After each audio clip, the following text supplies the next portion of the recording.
Bonjour à tous, ici Mdol et bienvenue dans cette vidéo, cette deuxième vidéo consacrée à ma collection de Blu-ray DVD 4K. Il y avait déjà une première partie, donc le lien est en description, donc n'hésitez pas à aller voir la première partie si vous ne l'avez pas vue. Voici la deuxième partie de ma collection, donc comme je l'ai dit dans la première vidéo, je présente 30 films, 30 supports. Ça me permet comme ça de pas dévoiler ma collection trop vite et puis comme ça de parler individuellement de chaque support. J'aime bien individualiser les films comme ça. Et donc voilà, donc on va commencer tout de suite hein, avec, donc on est arrêté à Aviator. Lors de la première vidéo, je vous avais dit que je classais par ordre alphabétique, donc on continue. Après Aviator, on arrive au B. Et donc Barry Lyndon, réalisé par Stanley Kubrick. Je vous avais dit dans la précédente vidéo que Stanley Kubrick était mon cinéaste préféré. Barry Lyndon fait partie de ses plus grands films. Voilà, ce Rise and Fall d'un jeune Irlandais. Vraiment superbe, film tout en lumière naturelle, c'est vraiment super. Alors le steelbook est très joli, la restauration 4K, non pas 4K pardon, la restauration Blu-ray, elle est vraiment géniale. Très beau film, je vous le conseille. Alors après, faut être un peu, faut être un peu client de ce type d'époque, hein, mais vraiment Barry Lyndon, c'est un grand chef-d'œuvre de l'histoire du cinéma, donc allez-y sans souci. Barry Lyndon, la copie est très bonne, le steelbook est très joli. Ensuite, c'est le dernier film que j'ai reçu, je viens de le recevoir juste avant de faire la vidéo, j'ai testé, alors le film est très bon, c'est un grand classique, c'est Ben-Hur, hein, de William Wyler. Voilà, c'est un standard de l'histoire du cinéma, donc en steelbook, je l'ai découvert cette année, Ben-Hur. Il y a toujours, vous allez voir au fur et à mesure de la chaîne qu'il y a plein de standards du cinéma que je n'ai pas encore vus. Donc celui-là, j'ai découvert cette année, très grand film, effectivement. Des scènes mythiques comme la course de char, hein, bien sûr. Donc j'ai testé rapidement le Blu-ray avant de faire cette vidéo. La restauration a l'air vraiment très bonne, donc je vous le conseille. De toute façon, c'est un film qu'il faut voir une fois dans sa vie, qu'on aime ou qu'on n'aime pas, hein, après on n'est pas obligé d'apprécier. Donc voilà, j'ai le steelbook. Ils auraient pu faire un peu mieux sur le visuel du steelbook, je trouve. Mais bon, en tout cas, c'est un film à voir. Je suis très content de l'avoir dans ma collection. Un autre steelbook, décidément, cette fois-ci on part dans le fantastique et l'imaginaire avec Tim Burton et son Beetlejuice.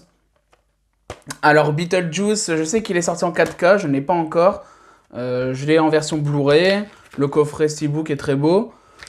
La restauration est bonne. Alors ça fait partie des films de Tim Burton que je préfère. Tim Burton, j'ai eu un peu de mal à partir de Charlie et la chocolaterie, grosso modo, même s'il y en a un ou deux que je peux apprécier dans le lot, mais voilà, je préférais cette époque où vraiment on voyait l'aspect décor des films de Tim Burton, c'était vraiment très bien. Alors le film est très bon, il existe en 4K, je me le procure en 4K, mais comme je l'ai dit dans la précédente vidéo, je fonce pas directement sur les sorties. Le jour où je reverrai Beetlejuice, certainement que je vendrai celui-ci pour m'acheter le 4K. Mais voilà, je me jette pas directement sur les sorties. En plus, bon, le steelbook est vraiment très beau et il me suffit pour l'instant dans ma collection. Donc voilà, Beetlejuice, si vous n'avez pas vu, si vous aimez un peu l'univers gothique, allez-y, c'est vraiment très bon. C'est dommage quand même Tim Burton qui s'est un peu foiré au fur et à mesure du temps, hein, vraiment. Ah, ensuite, alors moi la science-fiction, j'aime bien la science-fiction, mais j'ai plus de mal avec les univers créés de toutes pièces. C'est vrai, hein, en temps normal, bon il y a toujours des grands films, hein, je dis pas, mais j'aime bien plutôt les films d'anticipation. Et en film d'anticipation, un des plus grands que j'ai vu, c'est peut-être celui-ci, Bienvenue à Gattaca, réalisé par Andrew Niccol, où voilà, il y a une réflexion un peu comme ça sur la génétique et sur l'aspect amour de notre société et la performance aussi créée de toutes pièces. Très bon film, vraiment. Ethan Hawke, il fait pas toujours des excellents films, mais là voilà, c'est peut-être son meilleur rôle. Uma Thurman, Jude Law, c'est bien réalisé, l'univers est développé à 200%, il y a du suspense, il y a de la poésie. Enfin bref, c'est vraiment un grand film de science-fiction, vraiment. Qu'on a tendance un peu à passer outre, hein, parce qu'Andrew Niccol, c'est pas non plus le meilleur réalisateur de l'univers. Mais par contre, il a fait celui-ci qui est vraiment génial. Donc allez-y, Bienvenue à Gattaca, c'est un standard. On parle des déviances. Attention. Bah oui, voilà. Alors, je vais essayer de me défendre. Non, en soi, je vais pas mentir. Il fut un temps où j'ai aimé Danny Boone. Danny Boone, c'est quelqu'un que j'ai plutôt apprécié jusqu'à cette époque-là environ. Hein, ses one-man shows, je les ai trouvés bons. Et effectivement, par contre, ces derniers longs métrages, Radin, qu'est-ce qu'il y a encore, Red Dingue, le truc avec le volcan, là, bref, tout ça, j'ai vraiment détesté. Moi, je suis du Nord-Pas-de-Calais, donc ben, forcément, il y a des choses qui me parlent dedans dans le quotidien, je reconnais certaines actions de mes grands-parents, je reconnais pas mal de choses, donc ça me fait sourire. Voilà, c'est naze hein, en soi, hein, mais quelques trucs qui me font rire. Et puis, ben, beaucoup de monde dit que ça dénigrait un peu notre région, et moi je trouve pas, je trouve que c'est plutôt le marketing qui en a découlé derrière qui a plutôt dénigré la région. Ce film-là, ben, Danny Boone, je le trouvais encore sincère à cette époque-là. Donc voilà, c'est pour ça que je l'ai. Alors bon, je me le tape pas toutes les semaines, hein, on va pas se mentir. Alors je l'avais acheté d'occasion dans un magasin d'occasion justement, et il fait partie de cette fameuse liste des Blu-ray défectueux. Et il fonctionnait pas, du coup. Mais j'ai pu faire un échange par un simple mail à Pathé qui m'a directement renvoyé un nouveau Blu-ray, donc j'étais content. Bon, après, j'aurais pas repayé 10 balles pour acheter Bémuche et les Ch'tis, on va pas se mentir, hein. Mais voilà. Moi, je suis pas très inquiet par ce principe des listes de Blu-ray défectueux. C'est vrai que j'adore beaucoup la chaîne Les Gardiens du Cinéma, ils ont fait l'application qui est vraiment géniale, etc. Mais voilà, je regarde beaucoup sur le site, sur les forums de Blu-ray défectueux, un pourcentage, grosso modo, d'une potentielle défectuosité. Voilà, pour le moment, j'ai pas été tant impacté que ça. J'étais impacté sur celui-ci, j'étais impacté sur un OSS 117 aussi que j'ai acheté dans un magasin d'occasion. Mais du coup, ben, ce que je fais, c'est que pour les Blu-ray de la liste, ben, je prends quand même le risque, mais maintenant j'évite de les acheter en magasin d'occasion, je les achète directement sur Amazon, la Fnac, etc., qui me permet d'avoir une garantie d'échange, justement. Et pour l'instant, ça se passe bien, puis bon, après on verra avec le temps, hein, de toute façon, on est à l'abri de rien. Mais j'évite parce que sinon, j'évite de me bloquer, parce que sinon on n'achète plus rien en fait. On repart sur Tim Burton, peut-être son dernier grand film, Big Fish. Alors Big Fish, j'aime beaucoup parce que justement, il fait appel à l'imaginaire sans passer par des artifices de décors créés, etc. Bon, c'est pas un aspect critique de Tim Burton, mais justement là, celui-là, il est vraiment singulier dans son œuvre. Comme ça, les histoires du père, comme ça, qui sont un peu imagées, enfin, j'aime beaucoup, avec Evan McGregor. Donc non, c'est un film où il y a toutes les thématiques de Burton, mais visuellement sans être le plus burtonesque, justement. Et non, j'aime beaucoup, donc le steelbook est très joli. Il sort en 4K. Pareil, je me l'achèterai au moment où je voudrais revoir Big Fish. Donc voilà, très bon film, très beau support, très beau steelbook. Décidément, j'ai quand même pas mal de steelbook. C'est vrai que c'est un support que j'aime bien, ça a de la gueule. Bon, en plus, les films, je les regarde pas non plus toutes les semaines, donc du coup, ils restent propres. Donc voilà, Big Fish, je vous le conseille. Ensuite, on part sur du Iñárritu avec Birdman. Birdman, c'est un très bon film. Il a eu l'Oscar du meilleur film en 2015, je crois, 2014-2015. Déjà, le casting, il est vraiment dingue, hein. Michael Keaton, Zach Galifianakis, Edward Norton, Emma Stone, Naomi Watts, Amy Ryan. Et j'aime beaucoup quand ça parle de... Quand les films ont une réflexion sur la culture, sur le théâtre, sur le cinéma. Et ben, je trouve que c'est vraiment très bon. Et en plus, le choix d'avoir pris Michael Keaton comme ancienne star de super-héros, forcément, il y a une mise en abîme qui est vachement intéressante. Il y a des plans séquences magnifiques. Il y a... Ouais, vraiment, c'est très bien joué. Et, ouais, je vous le conseille, c'est peut-être le Iñárritu que je préfère. Donc le Blu-ray est classique, la restauration est bonne. Bon, il est un peu cassé parce que des fois, Amazon, hein, on reçoit les articles un peu cassés, hein. Mais bon, en tout cas, je vous le conseille. Bon, rien d'exceptionnel sur le Blu-ray, c'est une bonne définition, mais bon, voilà. Très bon film, je vous le conseille, regardez-le. Ensuite, Birdie en DVD. Birdie réalisé par... Attendez, j'ai un trou. Alan Parker, pardon, oui. Donc un film sur le traumatisme de la guerre du Vietnam, avec cet homme qui veut se changer en oiseau, enfin qui rêve de vivre comme un oiseau. Vraiment, c'est très poétique. Nicolas Cage a vraiment fait des sacrées pépites quand même au début de sa carrière. Il a eu le grand prix spécial du jury à Cannes. C'est vraiment un drame assez puissant. J'aime beaucoup. Il y a certains plans comme ça subjectifs, on est à la place d'un oiseau, ça a été un peu créé, je suis pas très bon en technique, donc, mais j'avais vu un reportage dessus, qui expliquait un peu les techniques de ce film. Bref, donc allez-y, Birdie, c'est un très bon film, puis Alan Parker, c'est vraiment un très grand réalisateur. Autre DVD, je ne sais pas s'il existe en Blu-ray, ça m'étonnerait pas qu'il existe en Blu-ray, mais Black Book, réalisé par Paul Verhoeven.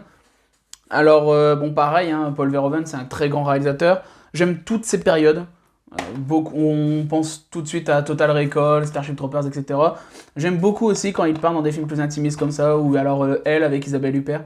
Mais celui-ci, c'est vraiment une réflexion sur la libération, c'est une réflexion sur l'occupation allemande. Vraiment, il y a beaucoup de conflits, il y a beaucoup de dilemmes moraux, ça c'est vraiment très fort.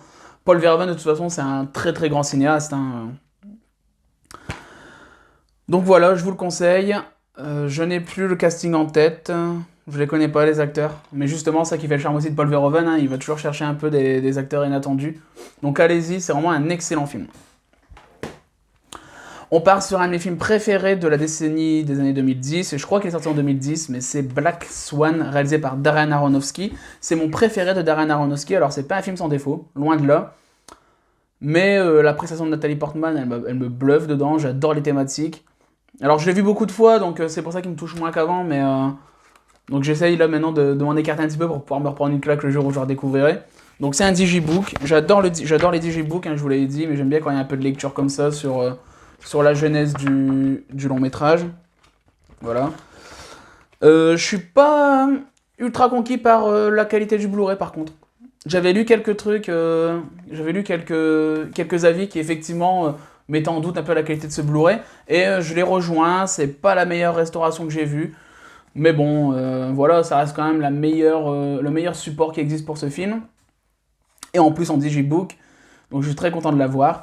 Donc Black Swan, réalisé par Darren Aronofsky, vraiment à voir.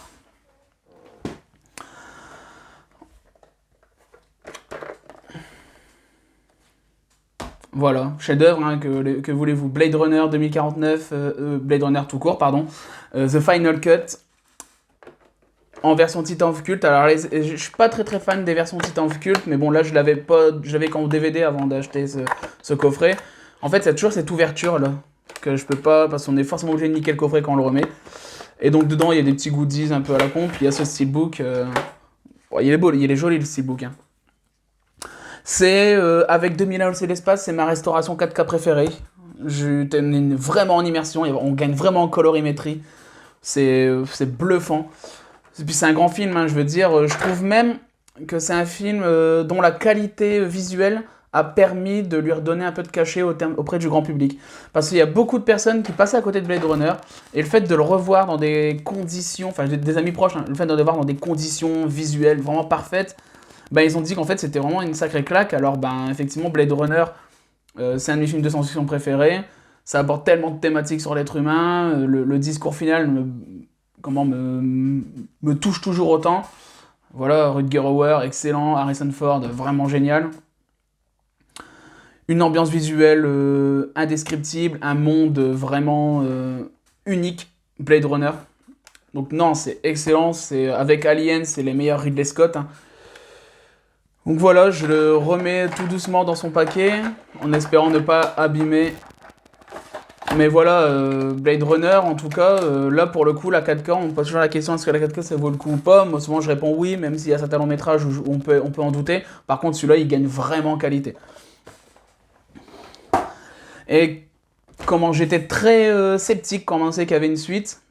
Et puis Denis Villeneuve nous sort ce Blade Runner 2049 en 4K. Alors il y a l'édition Titan of Cult qui est sortie ou qui va sortir, donc je me la procurerai peut-être parce que là j'ai juste la version amarrée. Même si je suis pas fan des versions Titan of Cult, mais bon, ce sera toujours mieux d'avoir un petit coffret. Bon, Blade Runner 2049, clairement, c'est la meilleure suite possible qu'il ait pu exister pour Blade Runner. Visuellement, il complète totalement l'œuvre de Ridley Scott. J'ai même l'impression que l'œuvre de Ridley Scott ne peut pas exister sans ce Blade Runner 2049. Oui, c'est un peu lent, mais c'est Blade Runner, c'est contemplatif, c'est très bien joué. Ryan Gosling, que je suis pas forcément fan dedans, il est très bon. Harrison Ford, j'avais peur de son retour en tant que Descartes, j'avais pas envie d'avoir un nouveau Solo ou un nouveau Indiana Jones, mais non, là, c'est très bien géré par Denis Villeneuve, tout ça. Une suite somptueuse. Bref, Blade Runner 2049, vraiment, c'est un des meilleurs films de la décennie également. Un film qui a fait débat, je comprends les critiques. Moi, je l'aime malgré tout. C'est Bohemian Rhapsody, version 4K. Alors, la 4K, elle est vachement intéressante, notamment pour le son. Hein. Bon, effectivement, hein, c'est pas un chef-d'œuvre. À l'intérieur, les disques, vous voyez, ça fait des vinyles. C'est pas un chef-d'œuvre parce que c'est de la poudre aux yeux un petit peu. Hein. C'est vrai que nous balancer le concert à la fin comme ça, nous faire jouer comme ça sur la musique de Queen, forcément on en ressort enchanté. Hein. En plus en salle, on se prend un grand spectacle quand même. Mais c'est un peu de la poudre aux yeux parce que en termes de biopic, cinématographiquement parlant, ça vaut pas grand chose. C'est très linéaire, en plus ça ment sur certains événements. Donc on peut être un peu déçu. Mais voilà, moi qui adore Queen, ben, j'aime quand même le revoir de temps en temps. Alors je le vois pas très souvent. Je l'ai vu, en fait c'est simple, je l'ai vu que au cinéma. Et au cinéma, ben, j'avais beaucoup aimé. Et après, avec le recul, j'avais conscience de ses défauts. Donc je l'ai revu seulement une deuxième fois là. Et effectivement, je les ai vus les défauts. Donc c'est pas un film que je vais revoir souvent. Mais bon, voilà, si vous aimez Queen, vous allez forcément passer un bon moment, même si c'est pas du grand cinéma et qu'il est un peu surestimé. Bohemian Rhapsody. Bon là, on part dans du grand film. C'est du Billy Wilder avec Boulevard du Crépuscule, version Digibook. Donc le Digibook est très joli. D'accord, un peu de lecture. La restauration est vraiment très belle. C'est un grand film parce que, en plus, l'actrice principale, donc j'ai oublié son nom, Gloria Swanson, oui voilà, interprète dedans le film d'une star du cinéma muet qui est comme ça en perte de reconnaissance, qui est un peu oubliée hein, depuis l'arrivée du son. Et en fait, elle, c'est un peu ce qu'elle a vécu, donc j'aime bien un peu cette mise en lumière, un peu comme Michael Keaton tout à l'heure avec Birdman, bah là c'est un peu pareil. C'est très bien joué, techniquement c'est irréprochable. Voilà, c'est du grand cinéma, je sais pas quoi vous dire de plus, ça fait partie des standards.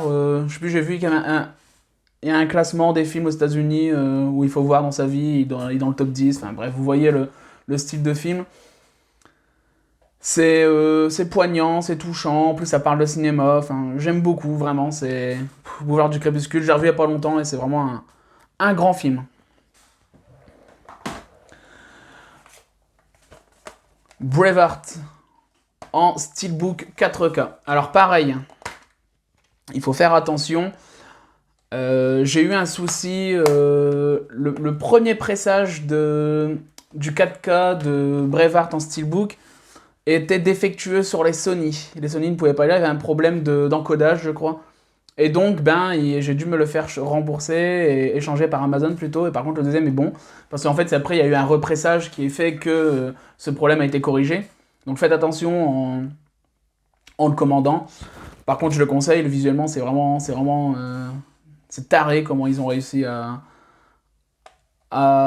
ajouter comme ça de la qualité visuelle à ce film. Voilà, j'aime beaucoup. Alors bon, c'est vachement cliché sur les bords quand même, on va pas se mentir, mais c'est du grand spectacle. Hein. Braveheart, c'est excellent, c'est excellent. Les scènes de bataille sont vraiment bien faites, la fin, la musique, la BO, elle est vraiment géniale. Braveheart, le steelbook est très joli, hein. J'aime beaucoup le visuel, c'est un de mes steelbooks préférés dans ma collection. Je suis pas forcément tout ce qui est peplum, etc. Bizarrement. Mais Braveheart, bon, je l'ai revu et c'est vrai que c'est un grand film. Donc Braveheart, le 4K, je vous le conseille, le steelbook également. Là, on est vraiment dans les grands films. Là, hein. Là on part sur du Terry Gilliam et Brasil. Brasil, c'est l'amour interdit dans un état totalitaire. C'est le héros romantique par excellence. Le héros romantique par excellence créé de toutes pièces, hein, parce que le personnage principal, sa vie est très monotone. Voilà, c'est perché, c'est du Terry Gilliam, hein, mais par contre, putain, qu'est-ce que c'est beau, parce que les idées du film sont vraiment belles, mais par contre, qu'est-ce que c'est déprimant quand on en décrypte le sens. C'est vraiment superbe. Donc en digibook, hein. Digibook, un petit peu de lecture sur l'histoire du film, quelques images, etc. etc. Allez-y, en plus vous verrez Robert De Niro en plombier. Le meilleur plombier de l'histoire du cinéma, c'est Robert De Niro dans Brasil.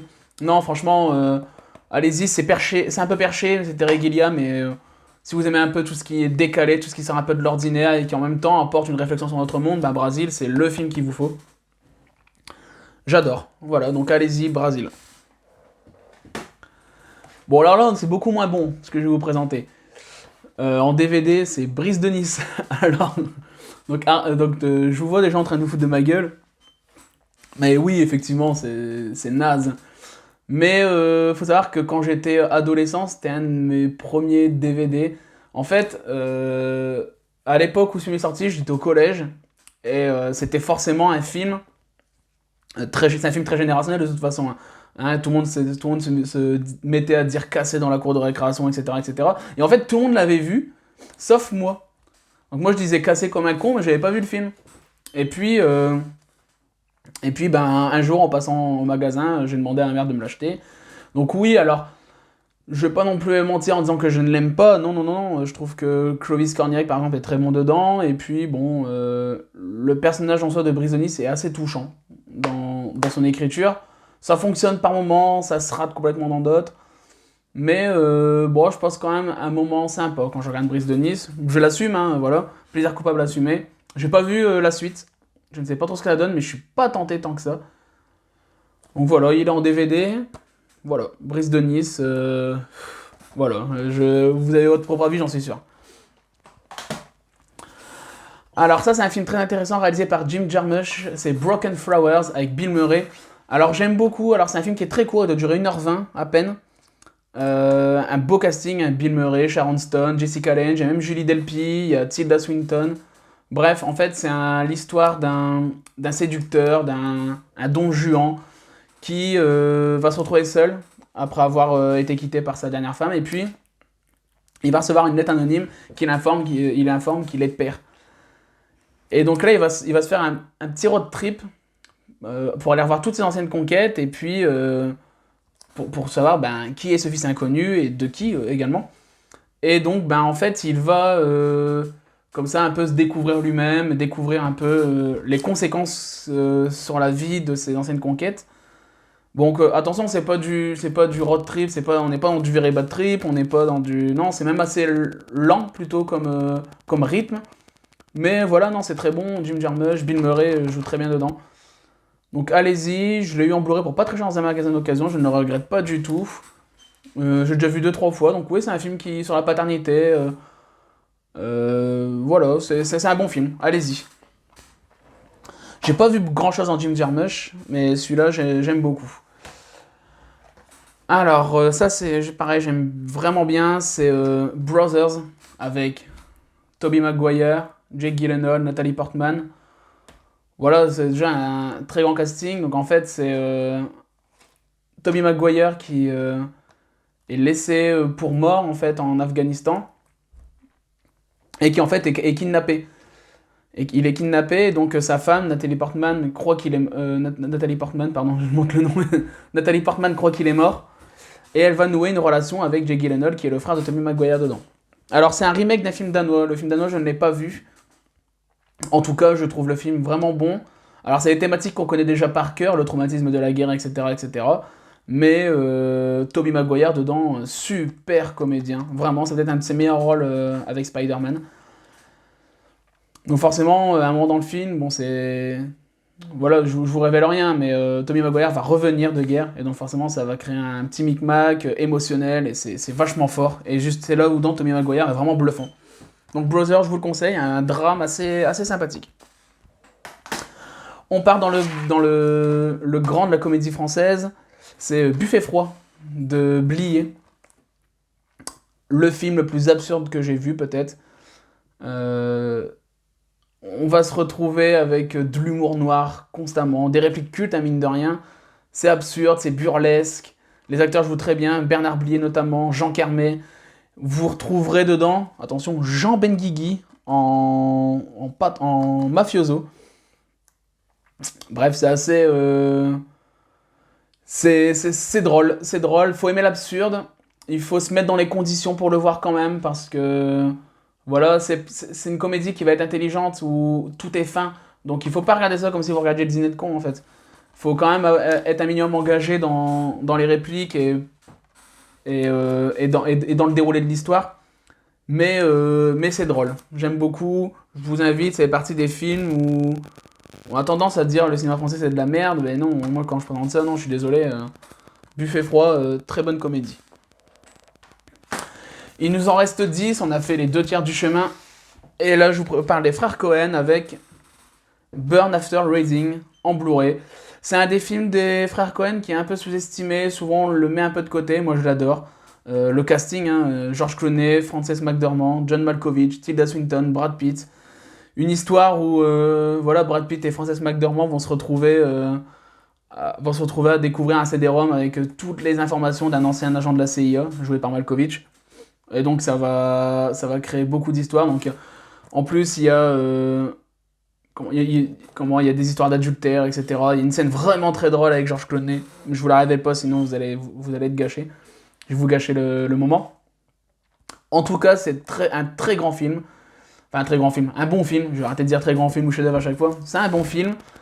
Les frères Cohen, j'aime plutôt bien. Bon, il y a des longs métrages qui me laissent un peu de marre. Bon, c'est pas le meilleur qu'ils aient fait. Mais souvent, on considère que c'est un des moins bons. Mais non, moi je trouve vraiment pas.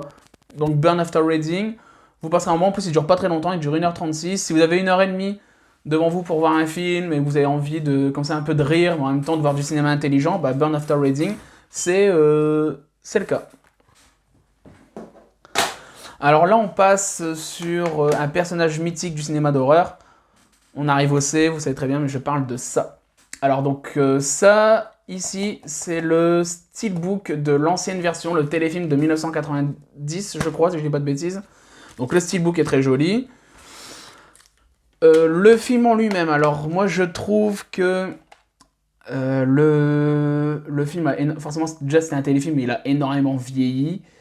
La fin, je le trouve même un peu ridicule. Et on va pas se mentir, je ne frissonne plus devant ce film. En revanche, j'aime beaucoup le personnage de ça. Je trouve qu'il est vache. Alors, visuellement, il fait appel à plus de peur que le remake. Tout simplement parce que je trouve que graphiquement, enfin, au niveau du maquillage, etc., il ressemble plus au clown des cirques. Et donc, il appelle vraiment aux peurs de l'enfant, je trouve. L'autre de Muschietti, il est peut-être plus beau au niveau du maquillage, mais il est moins simple et donc il fait appel à moins de choses, je trouve. Bon, sinon, en fait, c'est un peu l'avis que j'ai sur ça. Ça fait peur aux gens, mais c'est plus le personnage qui fait peur. C'est pas le film en soi. Pas trop de grandes idées d'horreur. Mais bon, je l'ai parce que bon, je l'apprécie quand même, grosso modo. Puis je l'ai vu gamin, un gamin, il m'avait terrifié. Donc le téléfilm, ça, en steelbook. Alors, à votre avis, est-ce que j'ai les nouveaux? Bah oui, bien sûr que oui. Donc j'ai le coffret. Ah, pardon. J'ai le coffret 4K des 2 films. Donc dedans, il y a 2 steelbooks, chapitre 1 et chapitre 2. Je les ai pas encore revus en 4K, je les ai pas encore revus depuis la sortie en salle, ni l'un ni l'autre. J'avais apprécié les deux. Alors le premier surtout, enfin en tout cas au premier abord, c'est plutôt le premier que j'avais aimé. Ce côté rafraîchissant avec les gamins, bah, et puis même dans le téléfilm, c'était la partie qui m'intéressait le plus. Et puis le 2, je l'avais trouvé des défauts. Déjà, il était beaucoup plus long, il durait 2h40, je crois, et je lui avais trouvé des défauts de rythme vraiment forts, notamment dans la partie où on les voit chacun avec leurs pièges. Et vraiment, quand on arrive au bout, on a senti le temps passer. Par contre, avec le recul, sans les avoir revus, j'ai plus de souvenirs de scènes marquantes du chapitre 2. Bizarrement, en fait, je pense qu'il y avait beaucoup plus d'idées d'horreur dans le 2 plutôt que dans le premier. Mais globalement, j'ai trouvé ça très bon, hein, en fait. Voilà. Encore une fois, il y a eu des critiques en disant que c'était vraiment pas, ça faisait pas si peur que ça. Encore une fois, ce que je répète, c'est que j'ai l'impression que c'est quand même le personnage qui fait plus peur qu'autre chose. C'est le personnage qui fait plus peur qu'autre chose plutôt que le film en lui-même. Mais voilà, sinon j'aime beaucoup ça et d'ailleurs je vais peut-être les remater. C'est vrai que ça fait longtemps. Grand film du cinéma français, RIP Monsieur Tavernier, mais Capitaine Conan. Voilà, alors ça c'est tout ce que j'aime parce que Première Guerre mondiale, on a vu énormément de choses. On a vu beaucoup de choses, même si on n'a pas déjà tout vu. Et puis il y a des films comme ça, en plus c'est français, qui vont s'interroger vraiment à vraiment une spécificité de cette guerre. Et donc là on est au Balkan, en 1918, où on a le Capitaine Conan qui est vraiment un guerrier hors norme. Et puis, ben, en fait, ça montre qu'en 1918, une fois l'armistice terminé, ben, pour eux, la guerre n'est pas terminée, ils sont encore là-bas, et c'est compliqué pour eux de le vivre. L'armistice est là, mais eux sont encore bloqués là-bas.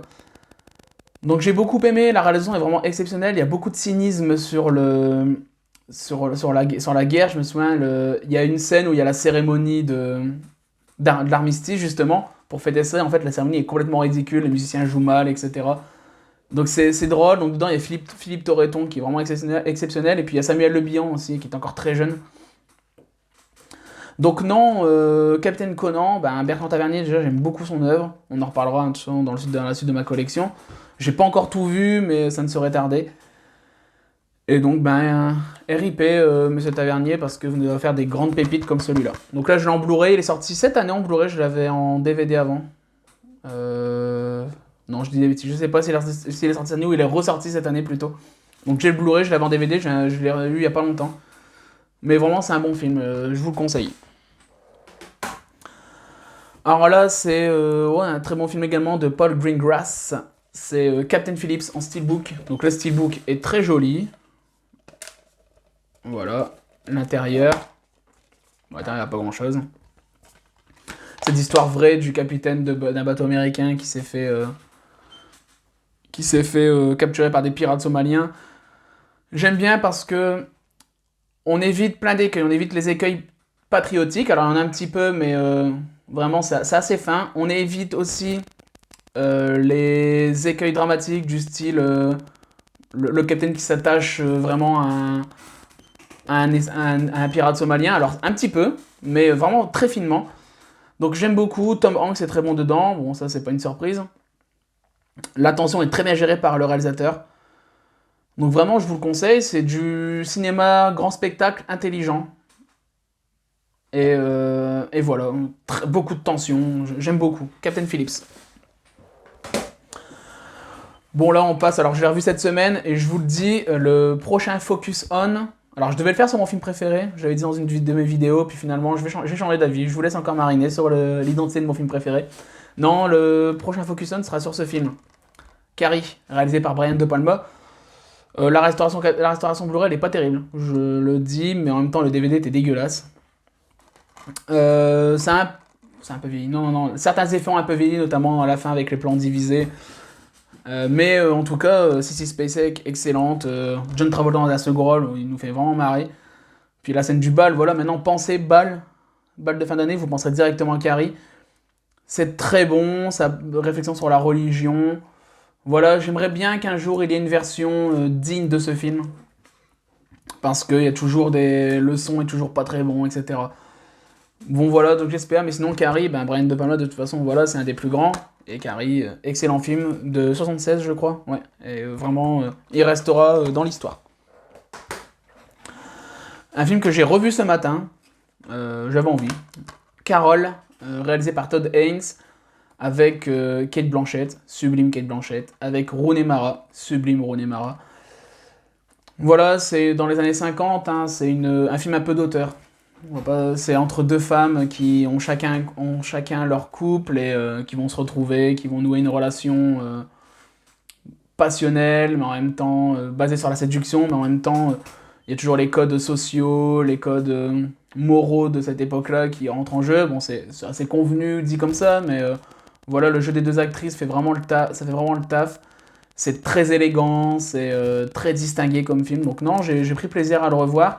Alors ça m'a fait rire ce matin, je en parle parce que je l'ai vu ce matin. Donc c'est l'édition TF1. Donc comme d'habitude TF1 ne sait pas mettre toutes les versions du film, c'est-à-dire qu'il y a soit la VF, soit la VOST FR, mais il n'y a pas la VO tout seul. Je ne comprendrai jamais ça.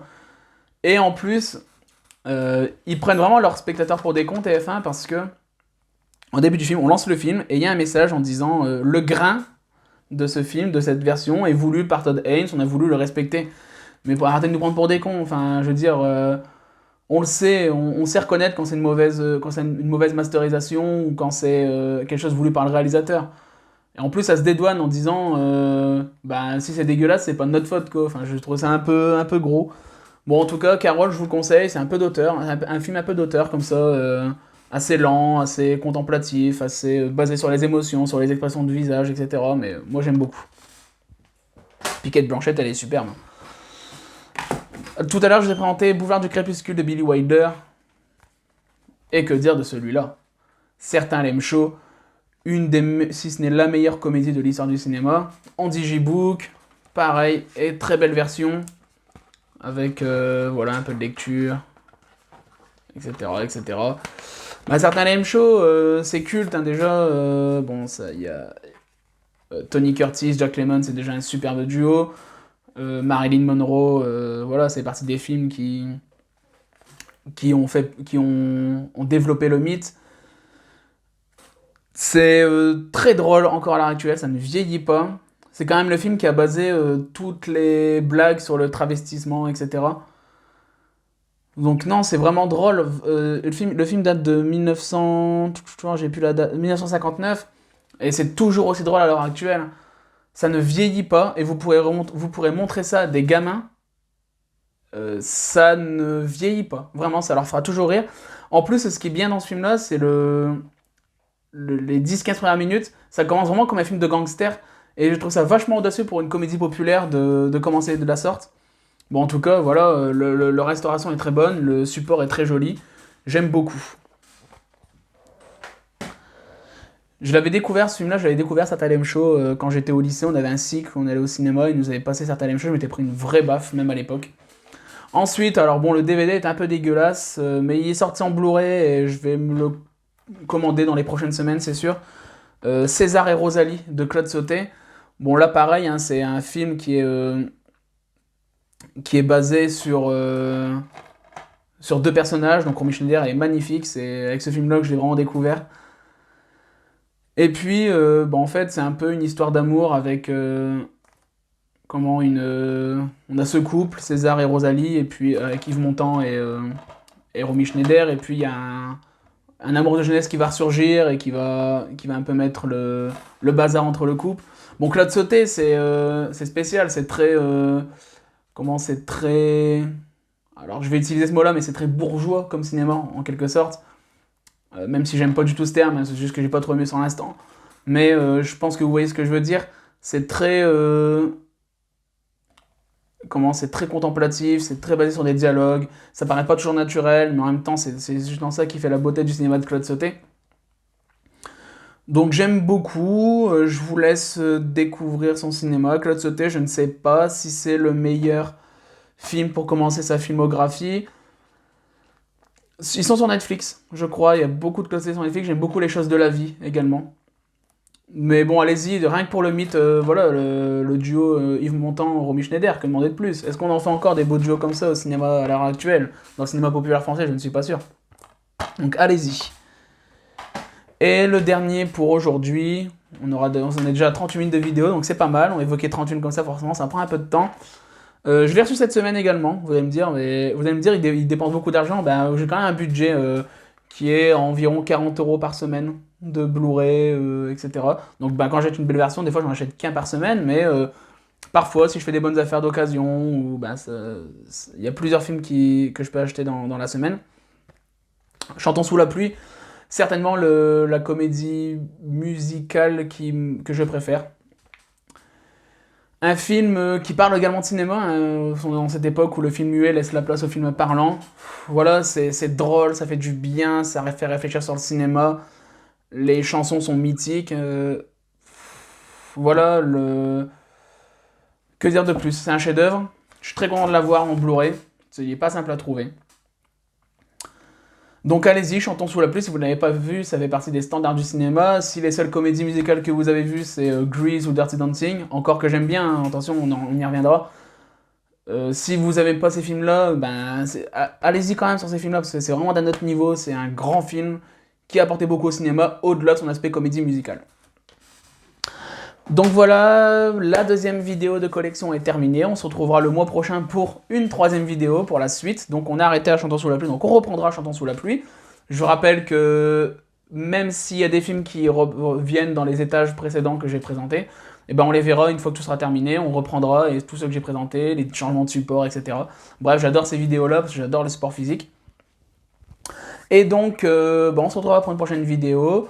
Il y a la critique de Fisherman's Friends qui devra arriver très prochainement. J'allais le voir hier et c'était plutôt pas mal. Il y a le Focus On sur Carrie qui devra arriver prochainement. Ensuite, je pars en vacances la semaine prochaine, donc à un moment, il n'y aura pas trop de vidéos. Mais bon, j'essaierai de vous faire 2 ou 3 vidéos avant de partir, il n'y a aucun souci.